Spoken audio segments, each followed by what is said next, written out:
Let us not forget everything that happens. It's by the will of Allah. Holy will. It's time to unite and stand, and we will be the best amongst men. It's not time to be extreme or do the unthinkable, but to stand together as one. Tune into Sunnah followers, stream it every day, various platforms. Trust me, you'll find a way. Sunnah followers. Hey, I got a couple questions for y'all. The first one, who is your Lord? What is your religion? Who is your prophet? Now, I know this sounds crazy, but if you're one of those people that have been trying to get information and you come across this, or even this. All right, take a listen. Assalamu alaikum. I am Sister Laila Nasheeba, the Managing Director and founder of Sunnahfollowers Online Islamic University. As you know, we have classes every day beginning at 6 p.m. Eastern Standard Time. And we cover everything from Aqidah, which is your belief system, to Seerah, which are the stories of the Prophet, Sallallahu Alaihi Wasallam, the story of the companions. Please join us every day beginning at 6 p.m. Eastern Standard Time. And we are broadcasting and streaming live on Facebook, YouTube, LinkedIn, DLive, Trovo, and Twitch. Assalamu alaikum wa rahmatullah. Seerah of the Prophet Muhammad, the final messenger. The seerah of the Prophet Muhammad, the final messenger. The seerah of the Prophet Muhammad, the final messenger. The seerah of the Prophet Muhammad, the final messenger. The seerah of the Prophet Muhammad, the final messenger.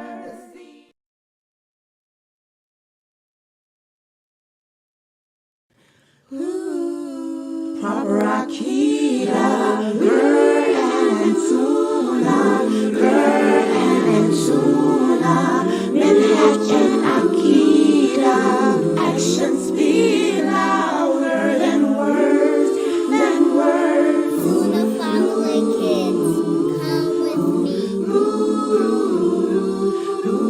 Gotta work hard to get to heaven. Treat the people good like the prophet would. Proper Aqidah, Quran and Sunnah, Quran and Sunnah, Minhaj and Aqidah. Actions speak louder than words,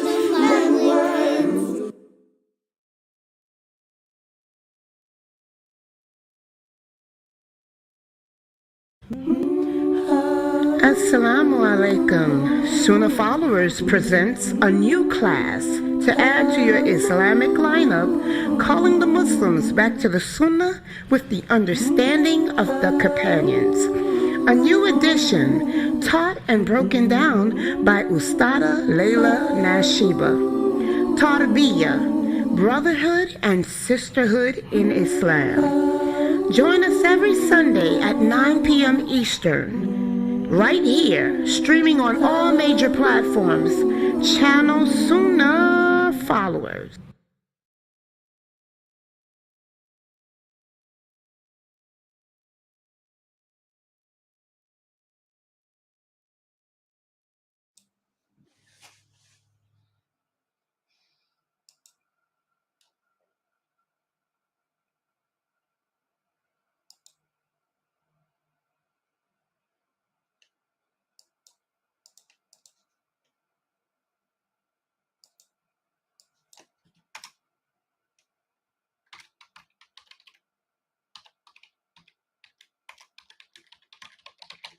Okay, Ina alhamdulillah, wassalat, wassalamallah, wa rasulullah.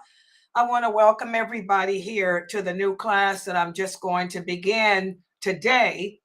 And I'm going to speak about it for a little bit because as I'm sitting here teaching, I have Instacart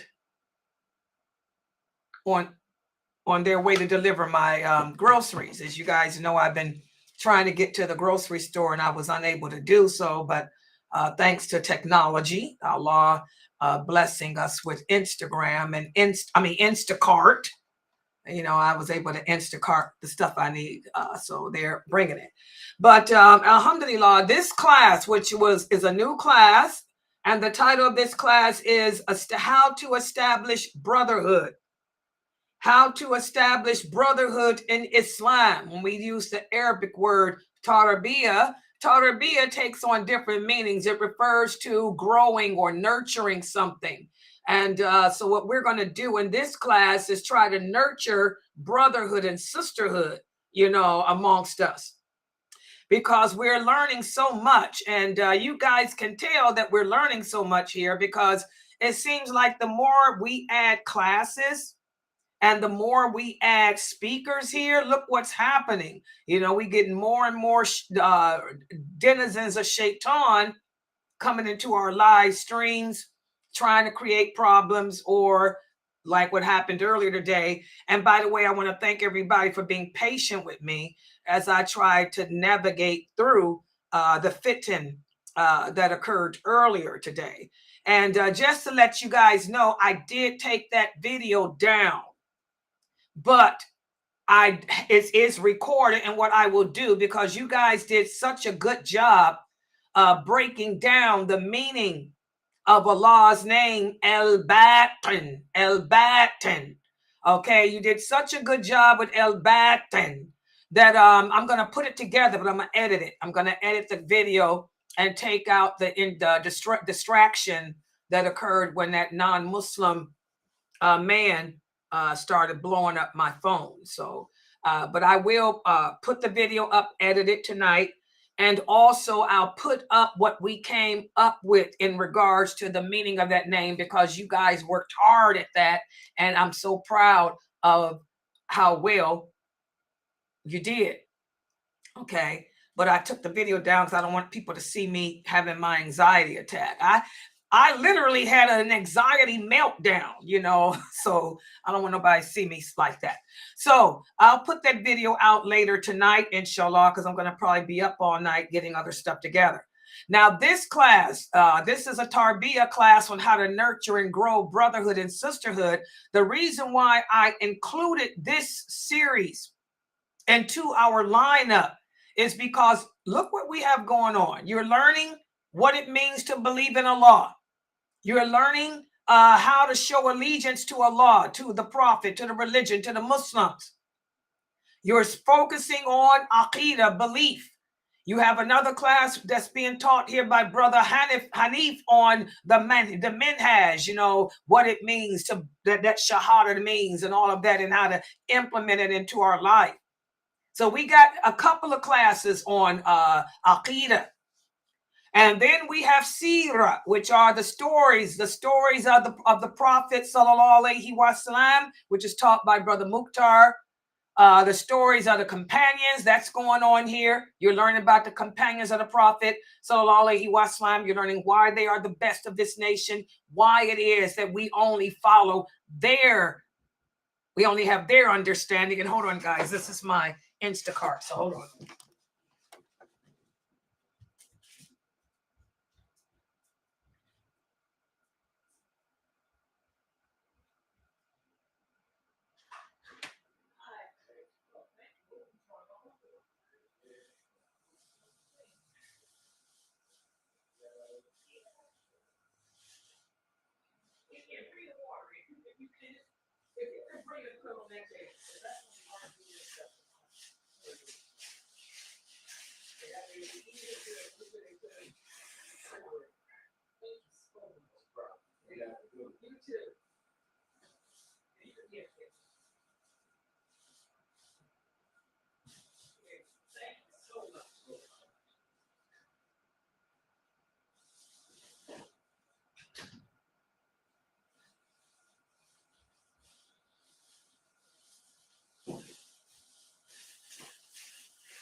Okay.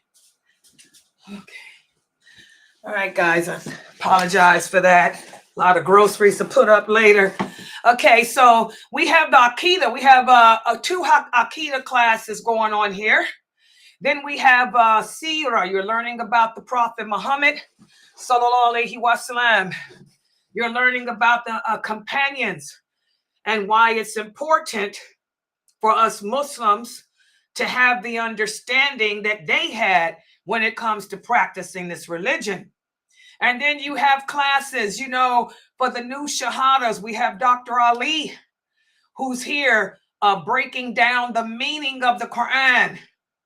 He's doing his Quran Tafsir class, where he's breaking down word by word, giving you daily dosage, a little dosage of the meaning of the Quran to help implement into your life. And then we have Sheikh Saud here, who's one of the scholars of this ulama, very well known and respected. You have Sheikh Saud giving you, having you to reflect upon the meaning of the Quran too. Okay, and then we're going to have another new class with Dr. Jamali, inshallah, starting next week.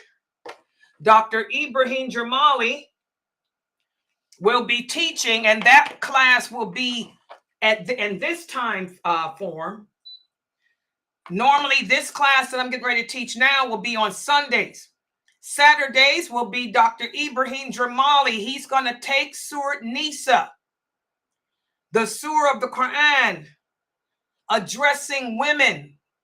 And he's going to take it verse by verse and let you sisters see how Allah has honored us as women above all other women, and how that we have more rights as women than the men do. To be honest, there's very few restrictions against women. There's more restrictions in Islam against men.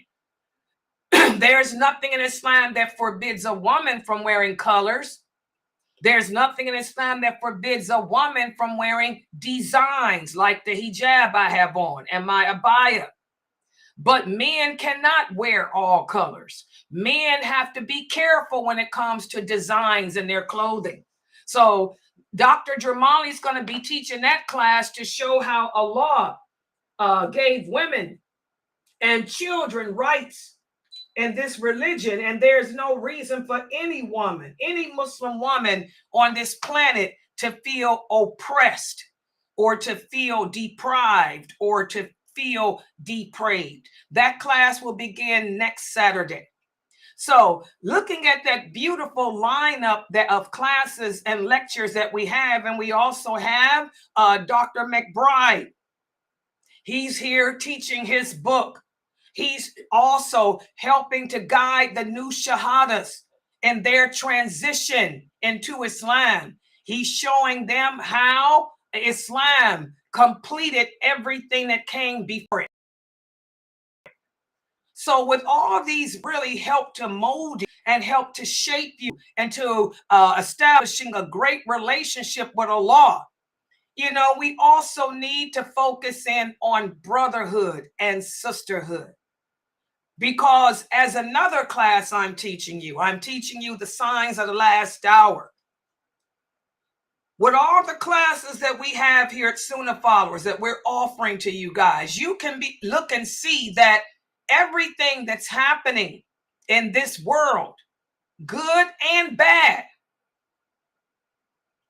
it's happening because Allah willed it. As Allah says in the Quran, whatever good befalls you comes from Him. And whatever evil that befalls you comes from Him too, as a result of what you brought on yourself. So when we look around the world today and see all the atrocities that's playing out, rather than be like a lot of these Muslims are who are misguided, you sit there and blame everyone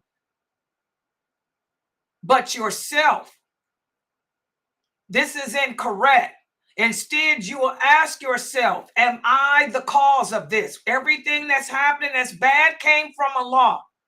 as a result of what we brought on ourselves?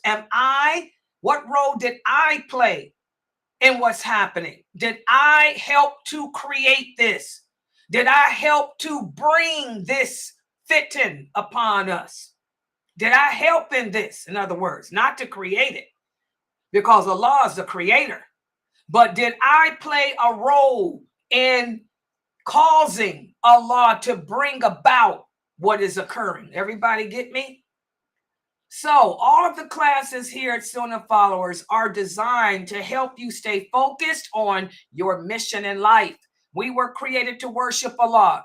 Allah said he will test us every day, even at death, to see if we truly believe in him. And another thing that we've done is we've broken away from the rope of Islam. Allah commands us in the Quran to hold on all together to the rope of Islam. But unfortunately, we've broken away from that rope. We've done what the Prophet sallallahu alaihi wasallam said would lead to our destruction. We've divided, we've separated from the true Islam. The true Islam has become or is becoming forgotten. The true Islam has become watered down with Islam instead of Islam. You'll understand that? So we have to get back to the basics and try to grab a hold of that rope, the rope of Islam, and hold on to it. I'm not talking about the rope of Islam, but the rope of Islam with the understanding of the companions. That's the rope. The correct rope to hold on to is the rope that the companions held on to, not the other ropes that were created after them. Okay, so that's the purpose of this class, to try to reintroduce us to the concept of brotherhood, to reintroduce us to the concept of having allegiance, allegiance to our fellow Muslim brothers and sisters. Y'all see how everything begins with and ends with La ilaha illallah. Okay. So that's the purpose of this class, to try to help us to establish that connection with each other. That the Prophet said, if we deviate away from it, if we break it, that's when we're severing the rope of Islam. By separating and turning against each other, we're severing the rope of Islam. So tonight's lecture, this will be the first lecture of this series. Tonight, I'm going to speak about what brotherhood means. Because again, most of us do not understand what brotherhood or sisterhood is, and we don't understand what it means. So let's put the PowerPoint. Of course, yeah, the sister is asking, you got PowerPoint? Yeah. All of my classes are PowerPointed. PowerPointed. New word. Hashtag Laila Nasheeba. Hashtag don't get it twisted. Hashtag let's talk about PowerPoint. The kids are here. By the way, guys, I got the kids here. That's what I'm talking to. Okay, and by the way, the kids' class is tomorrow. Don't forget, tomorrow at 2 p.m. Eastern Standard Time, have your kids here so we can continue speaking about, how to maintain our Muslim identity living in this non-Islamic environment.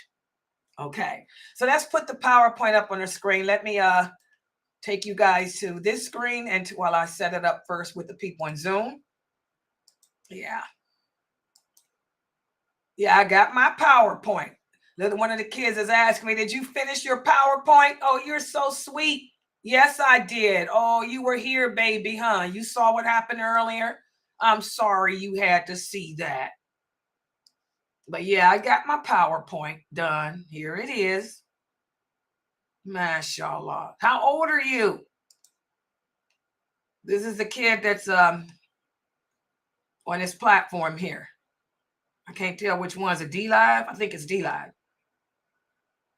You're 12, mashallah. You're 12 years old, mashallah. Yeah, I got my PowerPoint done. You saw what happened earlier. Yeah, Layla's okay. Thank you for asking. May Allah bless you and your parents. Tell your parents that, mashallah, they've done a good job with you because you're so polite and so caring. It seems like your parents are teaching you. They're teaching you what brotherhood and sisterhood is. MashaAllah. Okay, everybody else can see my screen? Can you guys in Zoom see it? Yes, we can. Yes, we can see it. Okay, good. Okay, now here's my problem. This Zoom, they put this thing in the way. I want to make it one screen so the kids can see. Okay, there it is. And by the way, guys, I apologize for the picture. Not my picture. That's my best picture. This picture of the women here. I'm telling you guys, it is so extremely hard to find a picture of Muslim women gathered together, dressed properly. And we're going to talk about this in our Monday class, one of the signs of the last hour. Remember that hadith where, as the Prophet sallallahu alaihi wasallam said, one of the signs of the last hour is women will be dressed but still naked, and prostitution will increase tremendously. Women will prostitute themselves, but not in the normal way. Oh yeah, we're going to talk about that hadith. They'll prostitute themselves, but not in the normal way. What was the Prophet sallallahu alaihi wasallam speaking about? What's happening today? The women are dressed, but they're still naked. I want all you sisters to understand you're supposed to wear an abaya. Abaya is an overgarment. And as you can see in this picture, these women all have overgarments on, but they're still naked because the overgarments show their breasts. So that's why I tried to crop this picture. The picture is real extravagant. It shows everything, but I cropped it and put it in this circle so I can try to just get the face of the women, because I want it to look like a true sisterhood. Okay. But they still, this is the best I could do, but you still see that the hijabs, your hijabs is supposed to cover your bosom, sisters, not be in the back like this one. And also your hair should be completely covered. You cannot have hair sticking out like this. And that's why I kept the picture too. I said, even though I don't like this picture because the women are dressed and still naked, still it's a great way of myself being able to demonstrate to you, Muslim women, how we've deviated away from the Quran and Sunnah. Look at how they look and look at how I look. It's like night and day. This is wrong. This is wrong, sisters. What's the point in having an abaya on if it's not covering your breast? If we can still see your waistline and the back of your behind. You have to cover your bodies completely, sisters. There's nothing wrong with their makeup, okay? But get it together. No hair showing. No breast. None of that. Okay? So today we're going to speak about what brotherhood truly means in Islam. We're supposed to be as sisters just like these women. These women are together, different races. You got a African-American woman in there. You have a Pakistani woman in there. You got Chinese women in there and other Asian women. Okay? MashaAllah. We're all supposed to be like that. As one, together, as one, all bricks.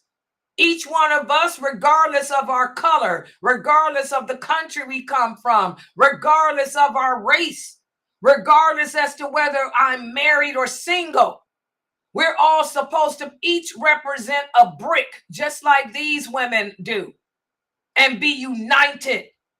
When one of us hurts, all of us feel it. If one of the bricks fall out, We all look bad. That's true brotherhood. That's true sisterhood. Let's talk about it. Hashtag talk about it. So within society, there are many kinds of relationships and many kinds of associations that are made between the people. And one of the highest forms of these relationships is the relationship known as brotherhood or sisterhood. And the concept of brotherhood, it holds an important place in the religion of Islam. And many essential elements of Islam are fostered under its concept. And by the way, this is not a book. This is a PowerPoint. I've been teaching this class, all my classes, since 1986. And this is one of my old PowerPoints that I put together 20 years ago.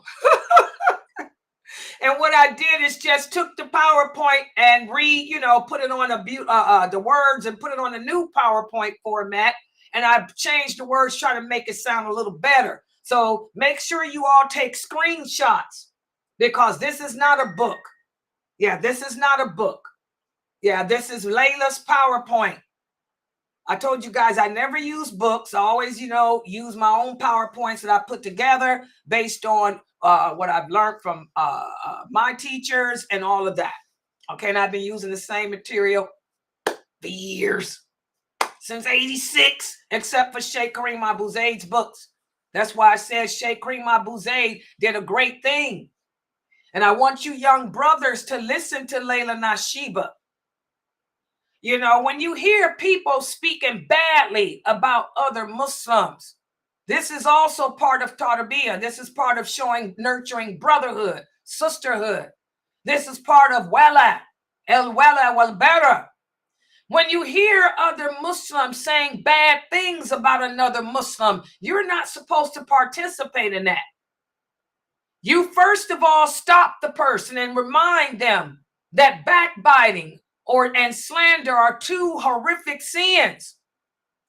And then you tell them that you're not going to sit in their presence, and to them be their deeds and to you be yours. The same thing I told those two brothers that came in here yesterday.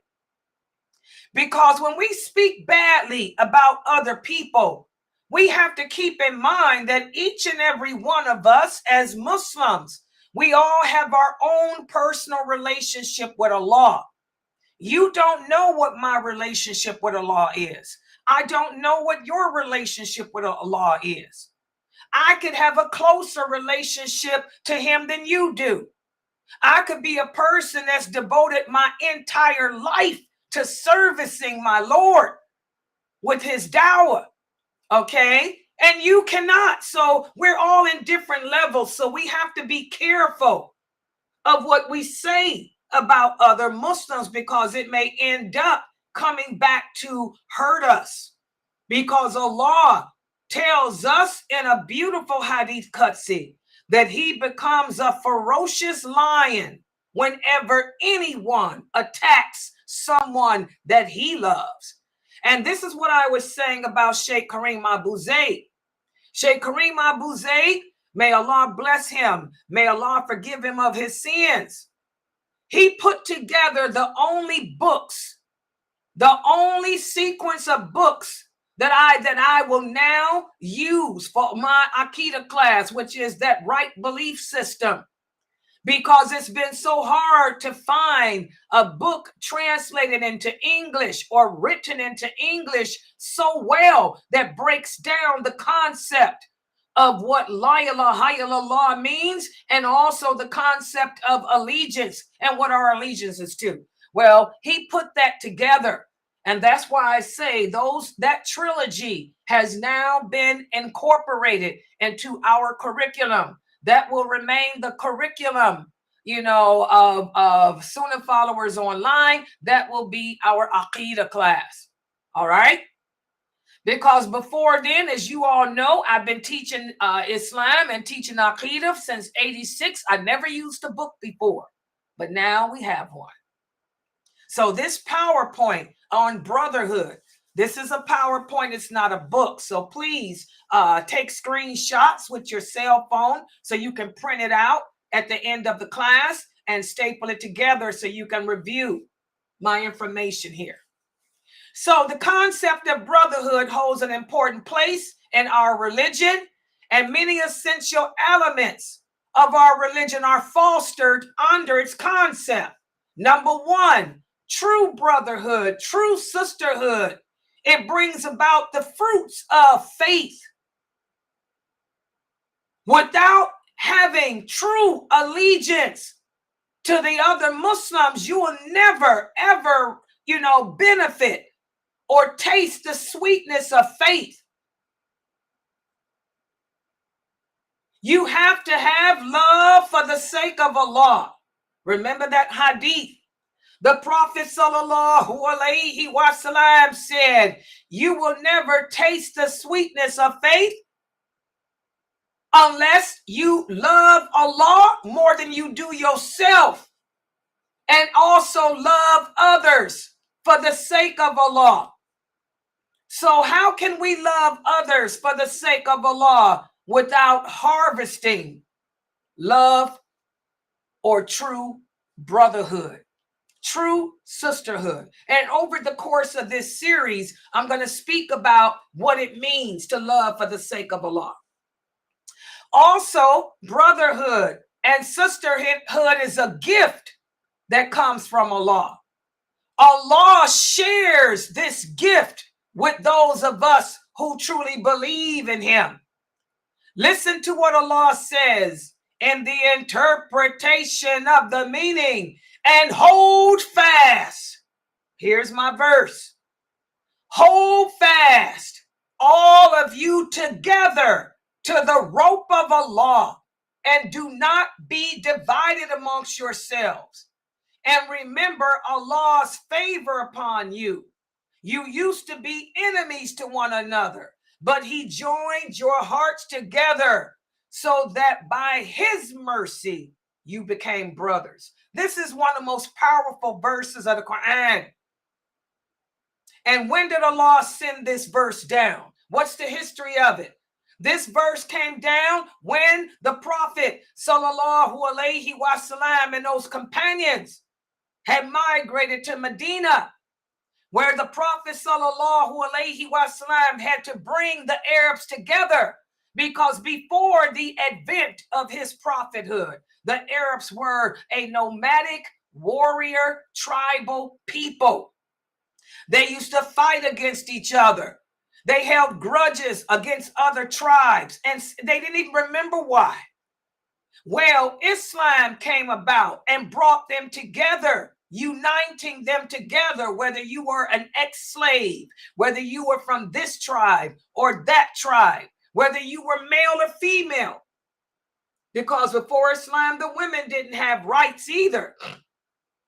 So Islam united the Muslims. That's what Allah means. He united them. You used to be enemies.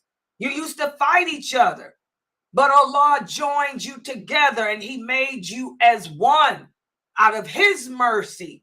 So hold on together.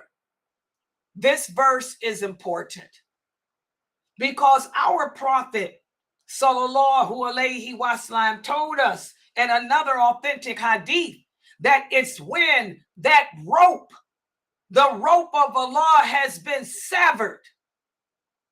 That's when all of the fitan, all of the trials, all the tribulations will befall us as a nation.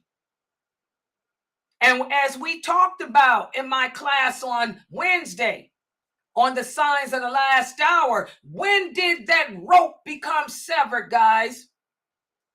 And first of all, when did the door that kept the Muslims together become busted open, broke open? When did that happen? Who can remember? After the death of Omar. Exactly. After the death of Umar, radiallahu anha, that's when the door became busted open and it will never be closed again. And when was it? When did that rope become severed to the point where we divided and separate amongst ourselves? Who can remember that? When did that happen?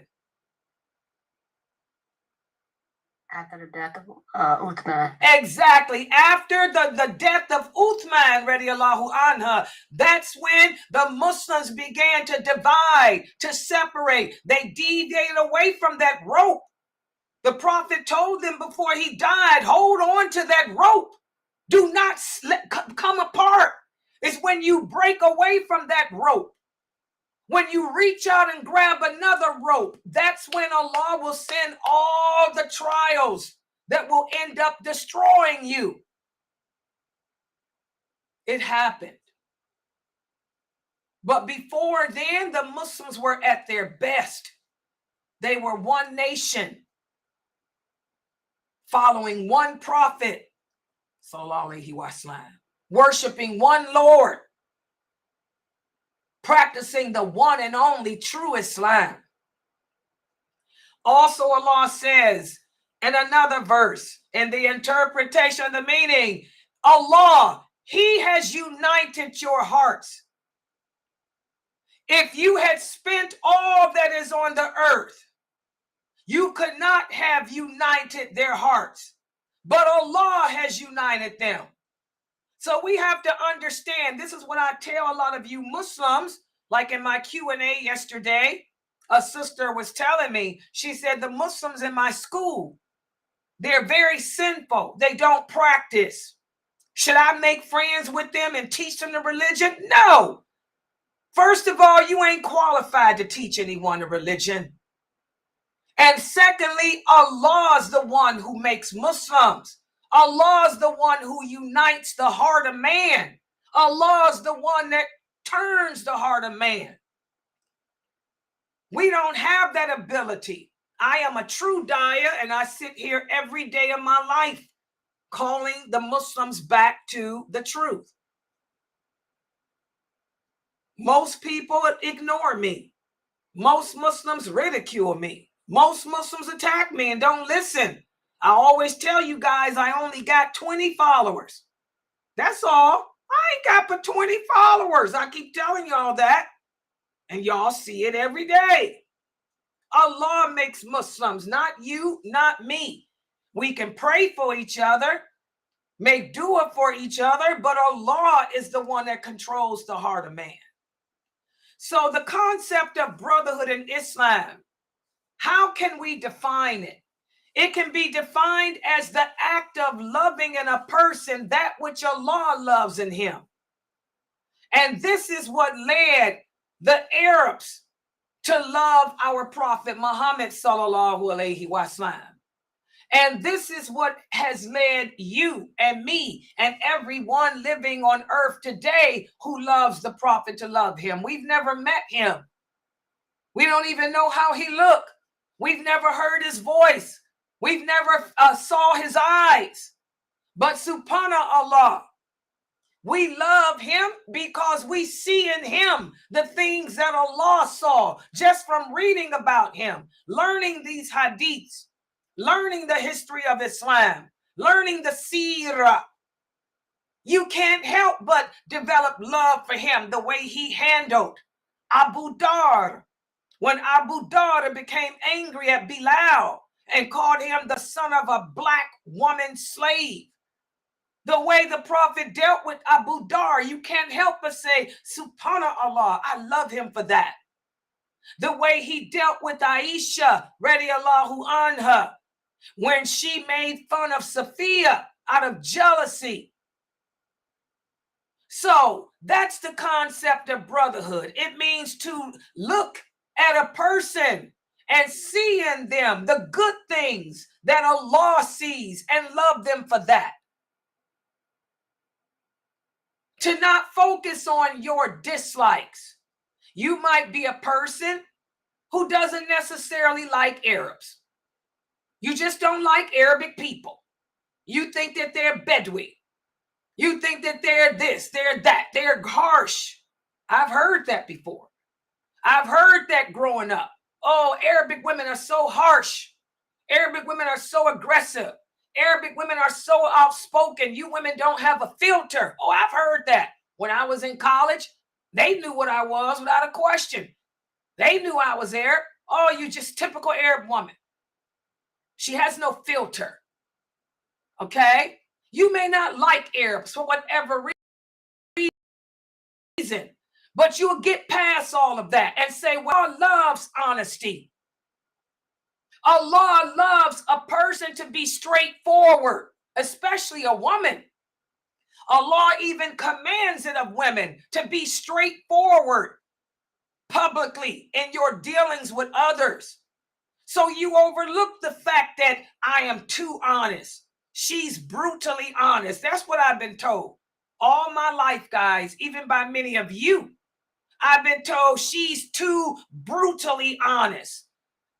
How can you put a bad word like brutal and make it a pair with the word honest, which is good? Okay? So we learn to love for the sake of Allah means to overlook your personal dislikes, your personal issues, and see the good that Allah sees and develop love for that person that way. Okay? And this is something that we as Muslims today, especially in the West, need to do.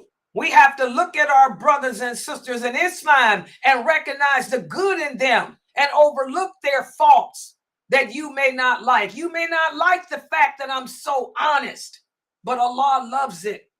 In fact, guys, by the way, the Prophet Muhammad sallallahu alaihi wasallam said the believer is not perfect.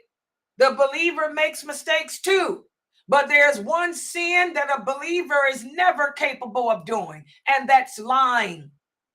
The believers are always brutally honest. If somebody tells you that you are brutally honest, that's a compliment, because the believer cannot lie. Just like me, I can't lie.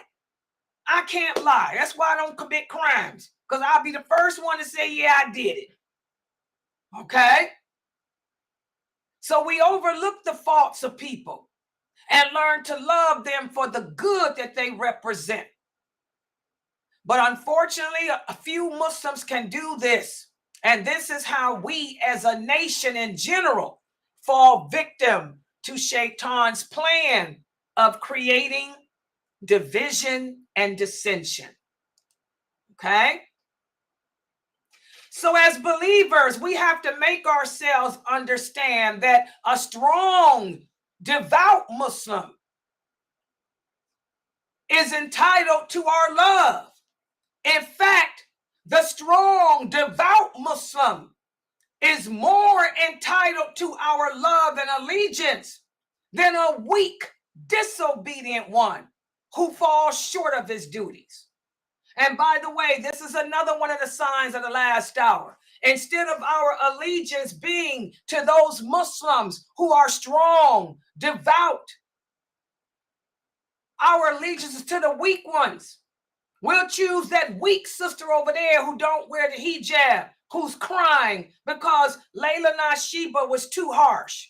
She hurt my feelings. How did she hurt your feelings, sweetie? She hurt my feelings because she told me that my prayers are not accepted until I wear hijab, unless I wear hijab.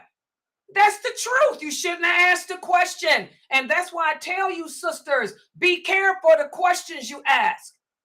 Because if you come upon a true believer, they ain't gonna lie and sugarcoat this deen to you.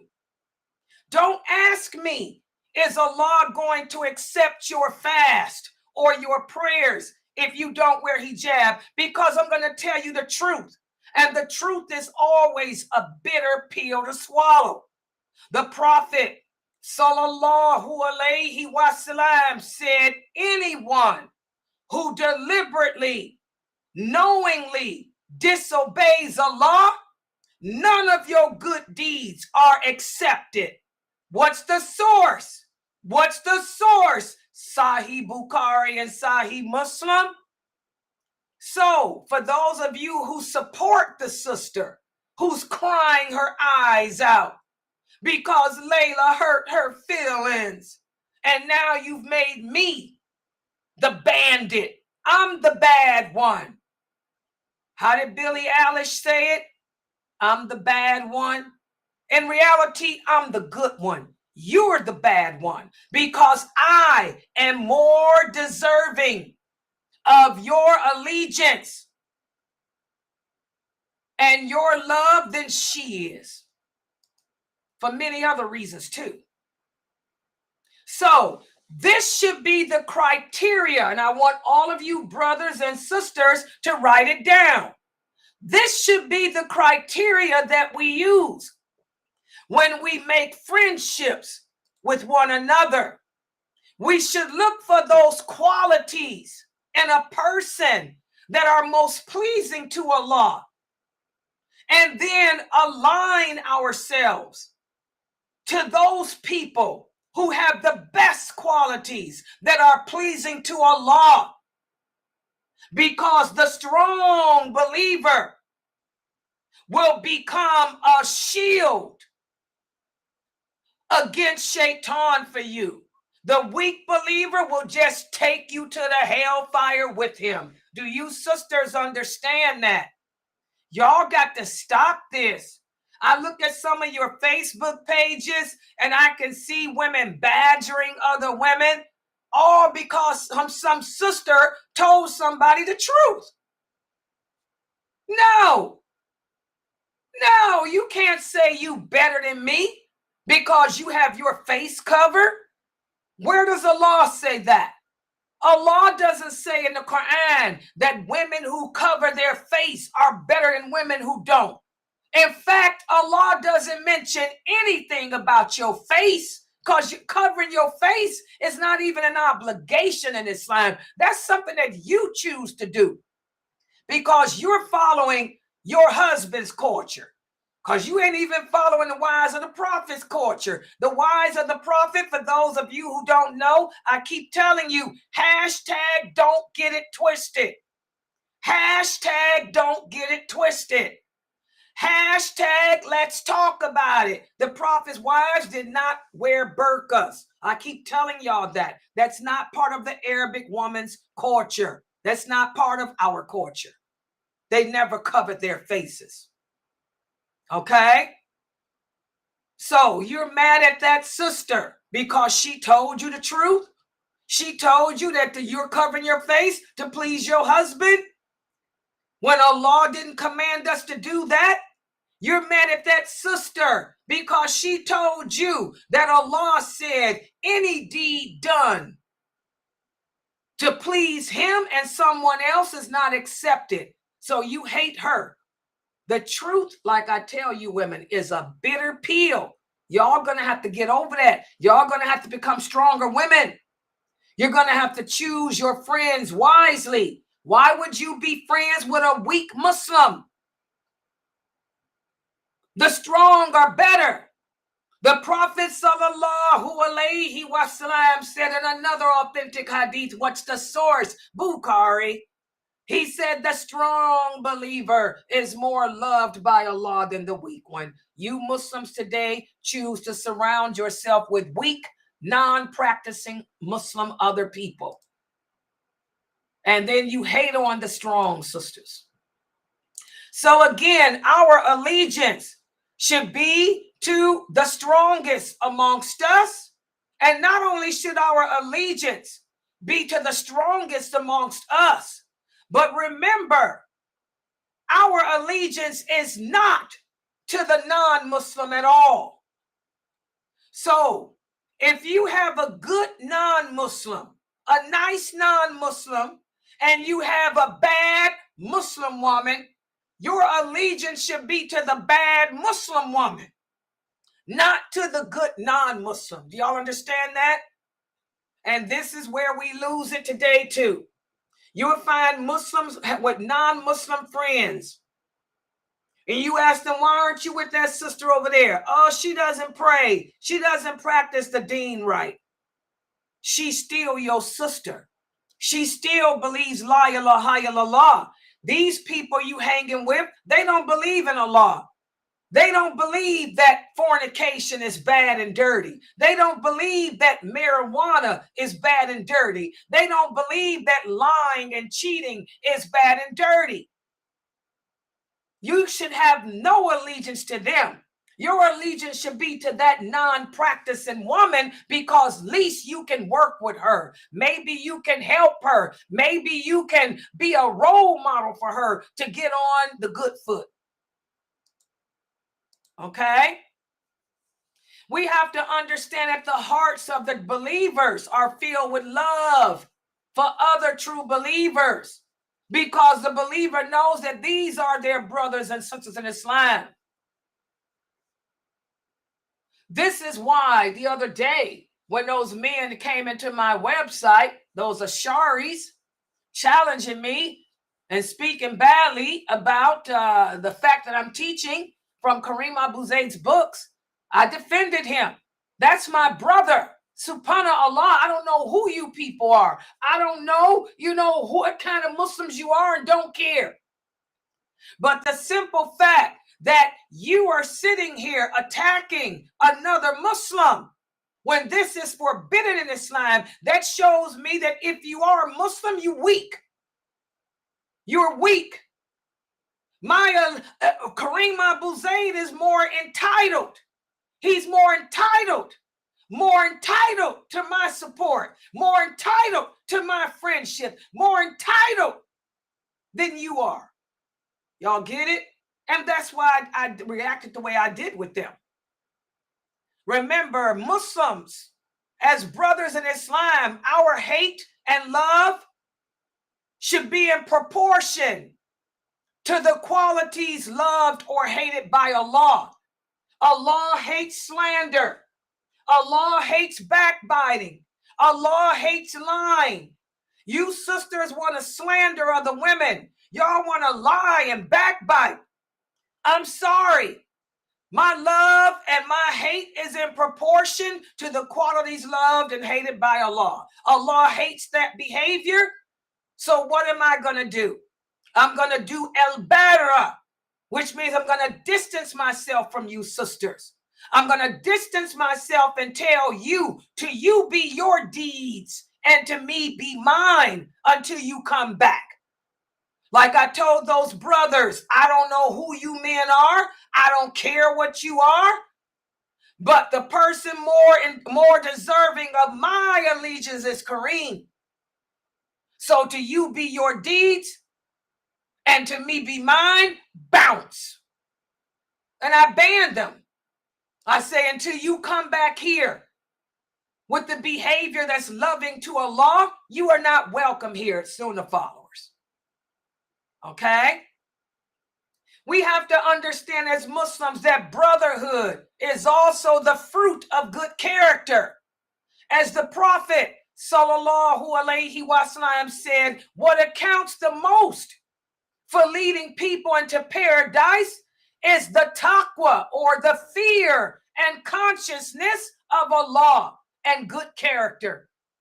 Do you think people with bad character, people who have no fear of Allah, those women that you sisters hang around with who have on beautiful abayas, but they're tight and show their breast and their derriere, and they have half their hair hanging out, do you think that those women can lead you anywhere but to the hellfire?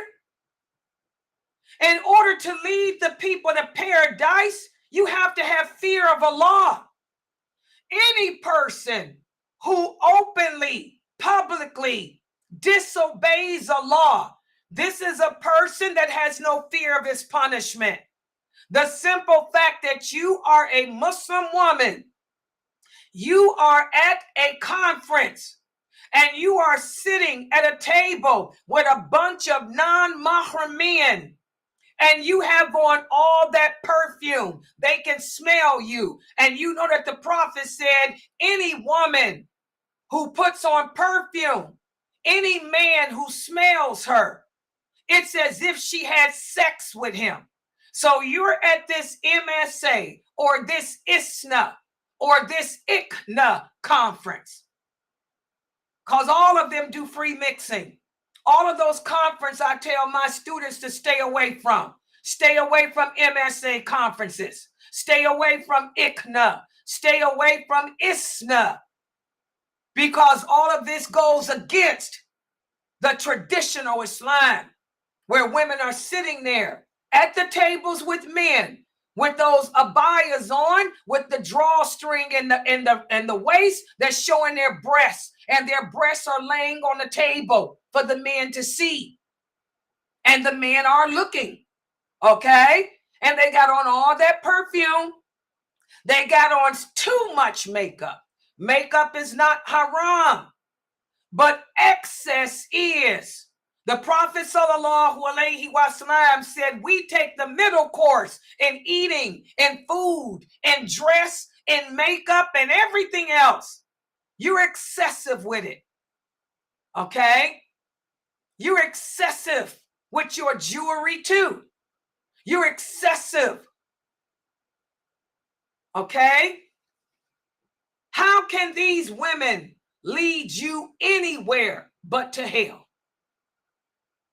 Because they're showing you that they do not fear Allah. They have no fear of his punishment. He can send a lightning bolt at any second to strike them down. Do you want to be in that company? Also, guys, the Prophet sallallahu alaihi wasallam told one of the companions, Abu Hurairah, radiyallahu anha, he said, "Oh, Abu Hurairah, maintain good character." And Abu Hurairah asked, "And what is good character, O Prophet of Allah?" The Prophet sallallahu alaihi wasallam, good character is when you can connect with the people that make fun of you, the people that look down on you, and the people that wrong you, and give to those that deprive you. Subhanallah. You sisters want to hang out at the ISNA conference, at the MSA conference, at the ICNA conference too, because you connect with those women, because those women are like you. They don't fear Allah. That's why they're publicly sinning. But you cannot connect with Laila Nasheeba. You cannot connect with Sunnah followers, because I'm going to shun you. I'm going to tell you that what you're doing is wrong. Okay? You can't connect with us because we're going to tell you, that you need to change the condition of yourself before it's too late. How many of us have good character? As you can see from this hadith, guys, most Muslims living on earth today do not have good character.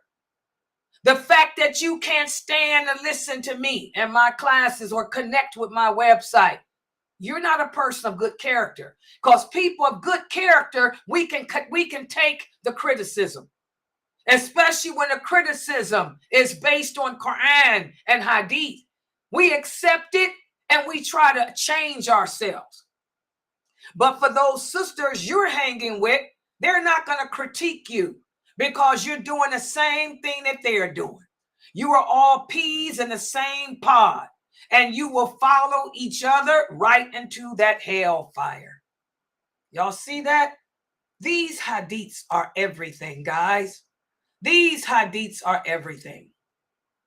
And the perfect model of true brotherhood, true sisterhood, can be found in these words of the Prophet sallallahu alaihi wasallam. He said, "Those who will be close to me on the day of judgment are those amongst you who have the best manners, who are humble, and who befriend others, and others are quick to befriend you." Subhanallah. And on another occasion, the Prophet sallallahu alaihi wasallam said, "The believer One of the ways you can recognize the believer is he is friendly and easy to get along with. And there is no good in the person who does not make friends. There is no good in a person that people run away from and don't want to be friends with. Look at yourselves, sisters. Are you part of the Islamic sisterhood, or are you part of a clique? Are you part of one of Shaitan's cliques? Okay. Also, in another hadith, Qudsi, the Prophet sallallahu alaihi wasallam said that Allah says, indeed, my love shall be given to those who visit each other for my sake. What does that mean? You may not like Sister Amatullah on a personal level, but when you hear that Amatullah's in the hospital having surgery, you go and visit her. Subhanallah. Also, Allah says in this wonderful hadith, indeed, my love will be given to those who love each other for my sake. You overlook the fact that you don't particularly care for how Amatullah dress. You don't particularly care for how she raises her children either. And you can't stand to hear her talk because she has a country accent. But subhanallah, you broke your neck to get to that hospital to let her know that you'll make dua for her and that she's not alone, because you know that she does believe la ilaha illallah. She does love the Prophet Muhammad. So you're going to stand there by her side at that hospital and overlook your personal dislikes and let her know that she's got a friend. You guys know. You've got a friend. How many of you remember that? You've got a friend. That's an old song from the 80s. You never know what another Muslim is going through, sisters. A lot of us go through hard times. Even a person like me, I am a da'ah. I have committed my entire life to dawah. I have been teaching this religion, and this is no lie. If you think I'm a liar, check out my masjid. I am part of the Islamic revivalist movement. Google us. My imam is Imam Mutawaf Abdul Shaheed, very well known. One of the establishers of Islam here in America with Malcolm X. Hello. I was taught this religion at the very young age. I was in elementary school learning how to read. Imam Mutawaf made me learn those hadiths. His wife at that time, Mukhtar's mother, Sister Ajwa Shaheed, taught me the meaning of those hadiths to the best of her ability in this English language. When I was 12 years old, I attended the first conference. It was a conference, a tea put together by Imam Mutawaf's Masjid and Imam Latif Al-Amin from out of New York. Hello, Assalamu alaikum, Imam Latif. You know we related. Okay? I gave a lecture on the fiqh of marriage when I was 12 years old to a room of grown women who were married and had children. I broke down the menses. I also had to do a report on a woman's menses. And that was back in the 70s. I think that was in the 70s, guys. Yeah, it was the 70s. So I've been teaching Islam all my life, guys. This was not planned by me. This was planned by Allah through the encouragement of Imam Mutawaf, Abdul Shaheed. May Allah bless him, forgive him of his sins. And his wife at that time, Sister Ajwa Shaheed. And my mother, Sauda Sabor, And my stepfather, may Allah bless him, forgive him of his sins, and make him amongst the righteous, Brother Yahya Abdul Sabur. Okay?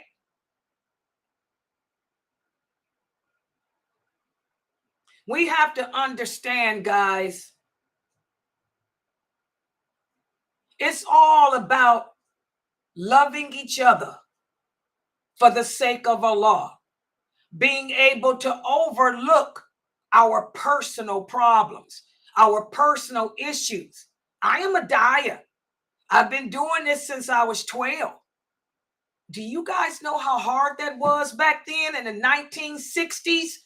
Being the only, not only was I the only Muslim in my school, but look at me. I don't look like you. I grew up in an African American community. I didn't look like them.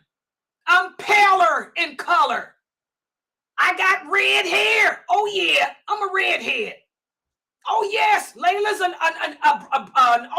redhead, a ginger. I didn't look like them. They called me gypsy. They couldn't say Egyptian, so they said gypsy. Then they called me the flying nun. I was the flying nun all throughout the 60s and 70s when I was in school. Okay? I've had some hard times. Had to fight. What Oprah Winfrey say? Got to fight. A girl child got to fight all her life. I didn't have to fight no men off of me, but I had to fight the daggone jealous women off of me since I was a kid. And here I am, 63 years old, and I'm still fighting the same type of women.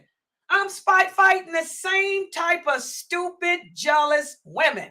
They were girls when I was a child. Now they're old, messed up women who got issues. You don't know what a person's going through in their life. Everybody wants to know that they got a friend. Laila Nasheeba, she had her surgery on her knee, total knee replacement. I was all alone. Sister Isra drove 2 hours to come see me just to tell me, you got a friend.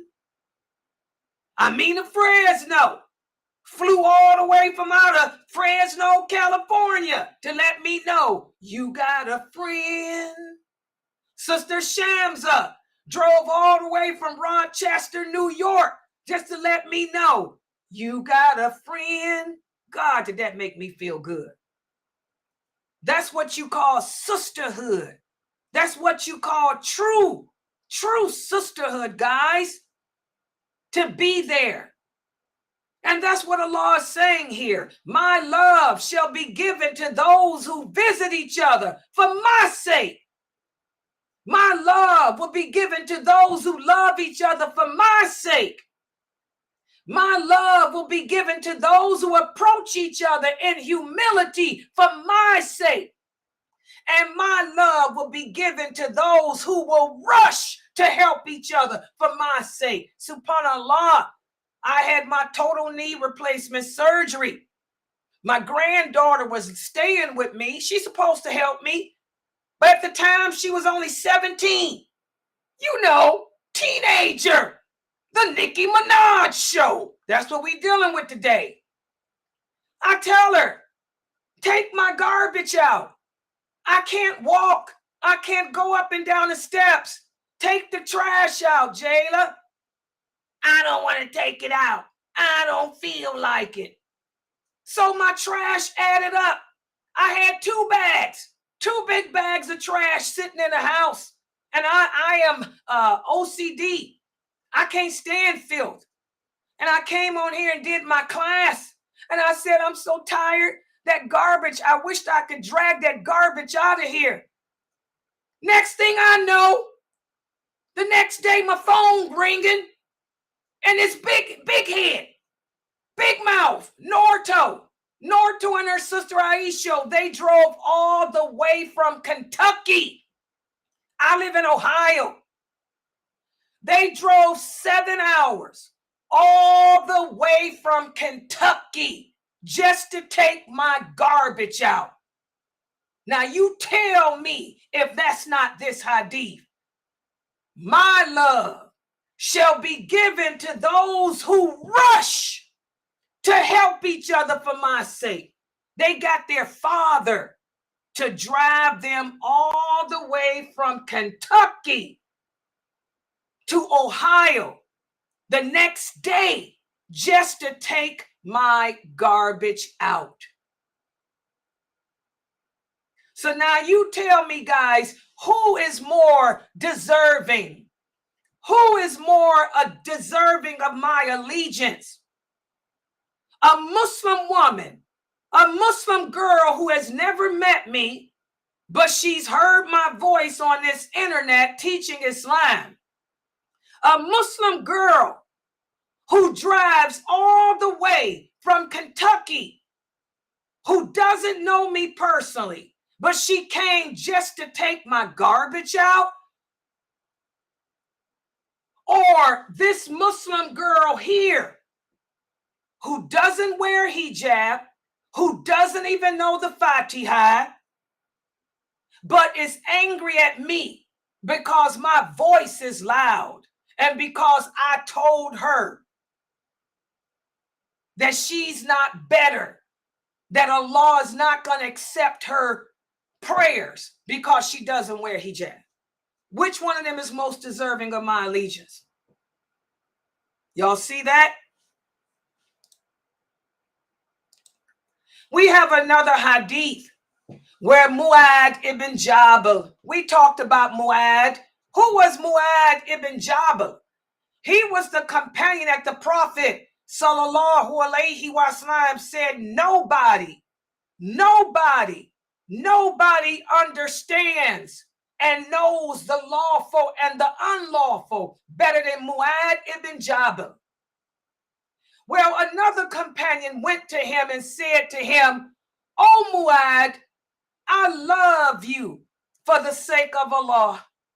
And Mu'ad told him, behold of the good news, because I've heard the Prophet sallallahu alaihi wasallam say, on the day of judgment, seats will be placed around the throne of Allah for a group of people whose faces will be like the moon because of their brightness.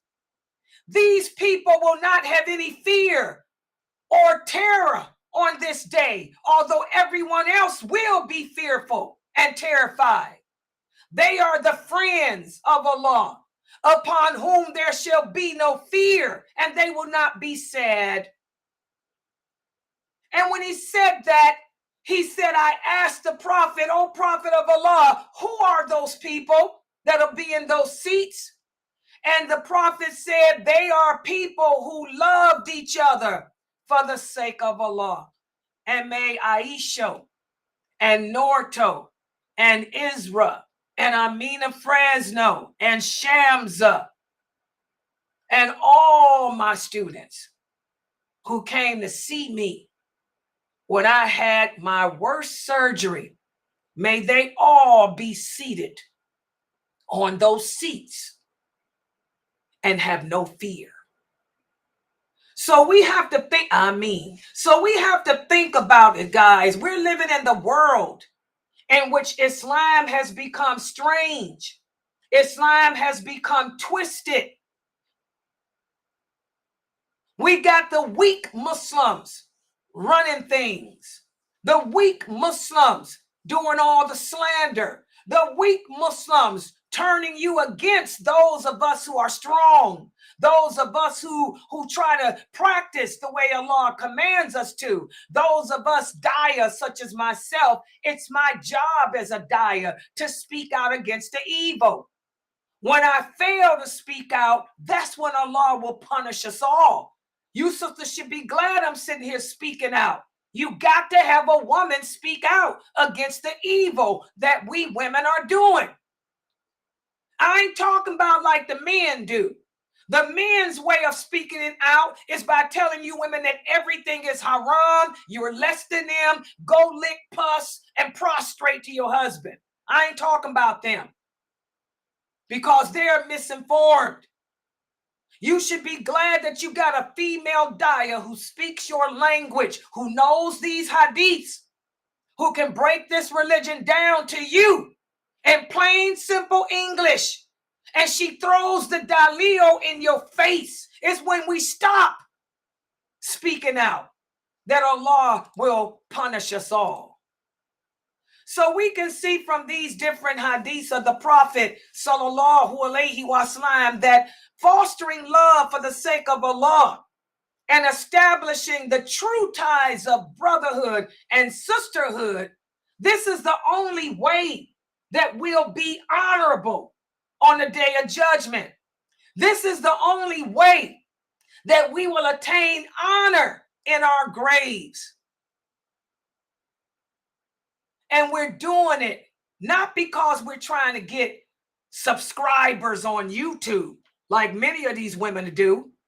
A lot of you sisters, you've become friends with those weak Muslims because you want them to subscribe to your YouTube channel. Okay? No, we're doing it, the true believer, because we want Allah to be pleased with us. We want to be seated on those seats of light on the day of judgment. We want to be in our graves and be told the good news that our souls will be in the form of green birds flying around Allah's throne with the Prophet sallallahu alaihi wasallam's soul, with the souls and the green birds of Aisha radiallahu anha, Salama radiallahu anha, and all those other female companions. So we do it for the sake of Allah, not for subscriptions, not for friendships with man or none of that. So I'm going to stop right here, and this serves as the introduction to this series. And like I said, I'm going to teach it today and tomorrow. Then after next week, this class will just be on Sundays. And I'm just going to take you through ways in which we can bring back that allegiance that the Prophet's companions had. Okay, that we can again grab hold of that rope of Islam and cling to it together, hold on to it together, and not allow Shaitan and his denizens to divide us. All right, I'm going to stop right here. Subhanaka Allahumma wa bihamdika ashhadu an la ilaha illa anta astaghfiruka wa atubu ilaik. Are there any questions? Yes, Brother Abdullah, I took it down, but I'm going to put it back up. I took it down just so I can edit it, okay? I'm going to take out, because you guys did such a good job breaking down that name. I want to take out the part where my phone started ringing and that Kafir man was calling. I'm going to edit it, take that out, and then put it back up. And I'm going to also put up tonight what y'all came up with for that name. Y'all did a good job. Yeah, but I wanted to take it down because I don't want that Kafir man to think that he got the better of me. Never let him see you sweat, you know. And by the way, Brother Abdullah, you get to see, this is why, Brother Abdullah, I'm talking to him because he's one of the ones that ask about this. This is why women, we women, I am a Muslim woman. I know my deen. Like I tell y'all, I don't know how to cook. I try. I can make some good spaghetti though. I don't know how to cook. I don't know how to sew. I don't know how to crochet. Don't think I'm going to make you no tabush. It don't happen. I hire maids for that, or I just flip a credit card and pay somebody to do it. You know. But I know my deen. I know my religion from A to Z. From A to Z. And as a Muslim woman, I know my limits. This is why what y'all saw happen today and all week y'all been seeing people come into my stream to try to bring salt. This is why Allah says a woman cannot be in a position of empowerment like that. I run my website, but can I be the president of the United States? No. Can I be the president of the executive board of a masjid? No. A woman has to know her place because Allah gave us women that deficiency. And the deficiency of the woman is not in her brain. It's in her hormones. We suffer with PMS. And PMS never goes away. When you're young, it's PMS. When women get older, it becomes menopause. All it is our hormones. So when women get like that, our hormones, they become off balance during the month. Our hormones change every day during the month. So sometimes we can become irrational. Like you guys saw today, that man kept calling. I couldn't cut my phone off. And he kept calling and calling and calling. And it just made me more and more and more anxious, more and more. Ooh. So, I'm going to take that video, my lecture, my class earlier. I'm going to cut that part out. The part where he kept calling, making me have my meltdown. I'm going to cut that out. Then I'm going to post it back up. Okay? So don't worry about it, guys. It'll be up probably in the next hour. I'll probably have it up in the next hour. So I'm going to go through it because you guys did such a good job breaking that name down. Yeah. Okay. Any other questions? Y'all see he ain't calling no more. Good job, Mina. Mina figured out how to stop him. I've been looking at my phone. I'm still thinking he's going to be blowing me up, but he can't. So he's not calling because of the way we got it set up, Mina? Yeah, that's the what. He can't get through. It's not the days no more. Okay. Ow! And that means nobody can do that. Mina did it. Nobody. Yeah, we're going to add Mina to, and by the way, my mother, like my mother said, I got to get my team together. I'm going to add you on there tonight, that phone thing, in case that ever happens again. My mother was saying, I need to add you to everything, Mina. I got to have a team that can handle that stuff for me because I get emotionally out of it over that. I can't deal with that type of crap. And I need a team that's going to be there always, that'll be there to take care of the stuff. You know what I mean? Mm-hmm. So even though it only costs $10, I'll add you to that thing. It's going to give you a private, another phone line. You have your own phone line that you can use for anything. Okay, any questions or comments, guys? I'm sorry. Yeah. Any questions or comments, people? Okay, tomorrow we have the children's class, and that class will be at 2 p.m. Eastern. 2 p.m. Yeah, 2 p.m. And what else we got tomorrow? Just me, right? Because your Molly and them is Yeah. not. Oh, Mukhtar. Is he tomorrow? He's tomorrow, right? Yeah, Mukhtar 7 p.m. Okay, we got Mukhtar's class, the Sirah, the life of the Prophet, Sallallahu Alaihi Wasallam. That's at 7. So my class at 7, 6, his class at 7, and then this class again at 9. Yeah. Okay, the sister here said she really enjoyed this lecture. Oh, you did? MashaAllah, sister. I'm glad to see that you're joining my live streams. Try to spread the word. And guys, don't forget, we always need donations. I keep forgetting to talk about the donations. This is the first of the month. And we are a non-profit organization. Oh, here we go. This is it. Yeah, we are a nonprofit organization, and we're always in need of your donations to help pay our website expenses. Our website expenses total $2,000 over. It's really over $2,000 a month. And it's getting ready to go up $10 more because I'm getting ready to add Mina to our private phone. And by the way, Mina, they were saying because everything is a shared line. Do you think if we do better making it, how can we make it private? Don't make it a share. Just make it as a regular line, because it's going straight from you. It's a business, so it's going straight to your phone. So that's the reason why it's doing that. So the only thing you can do, basically, because it's still a business, is do what you did. Set your hours, set your days, and that's it. So they can't get through only on the Q&A. If they want to reach you any other time, they can either WhatsApp, text you or something, or just wait to the class.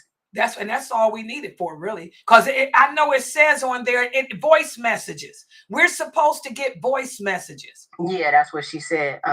So now if you I'm getting ready to make you get you an account on there, you'll be able to fix everything up. Yeah, it'll go straight to So like if the voicemail, IRS, because the IRS was telling me they couldn't get in touch with me with that line. So if the IRS was calling to verify, I mean, we will get a vote. You can set up where all voice messages will come to us. Yeah, because I do want to see, because although we're not there, they leave a message and it'll come. So you're going to set that up. Okay. All right. Let me log off and set Mina up on there, as you can do all that. Because I do want to get any messages and to my email and all that. But as far as the calls, only during that show. Wait a minute. What's this here? Oh, the brother here said that's how they got it set up. Because I told you where I got that program from. Sheikh Kareem.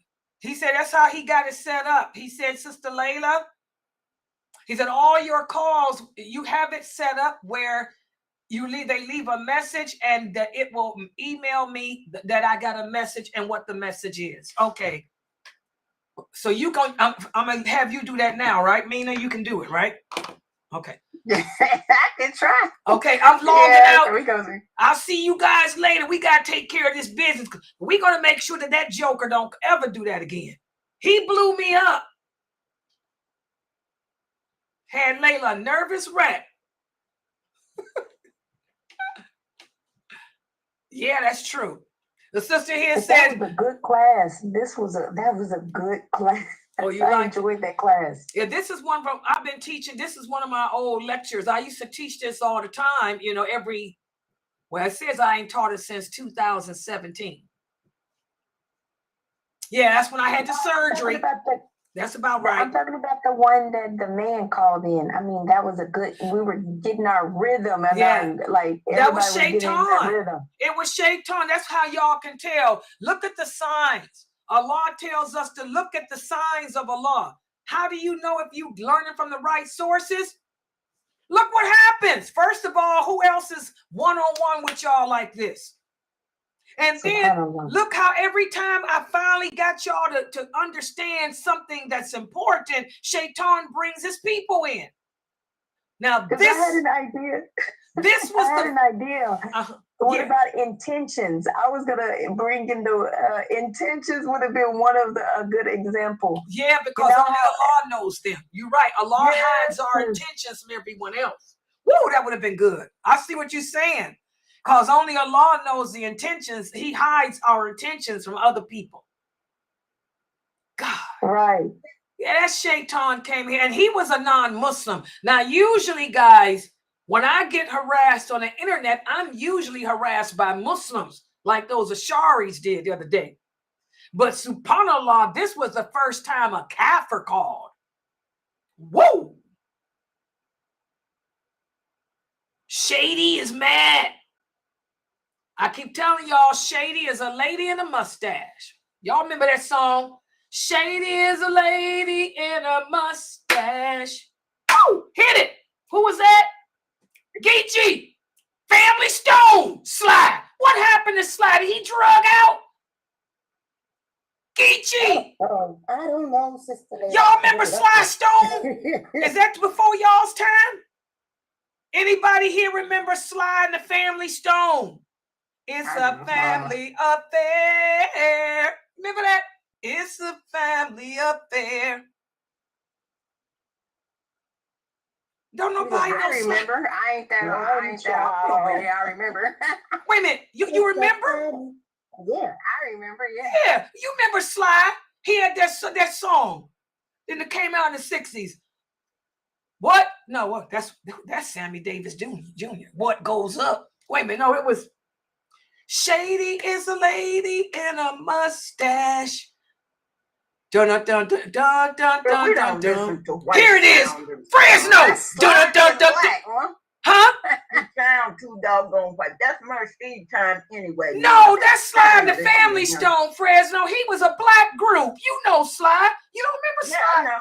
Yeah, but I don't like that ugly song you're saying. I ain't even listened to it. It didn't have no beat.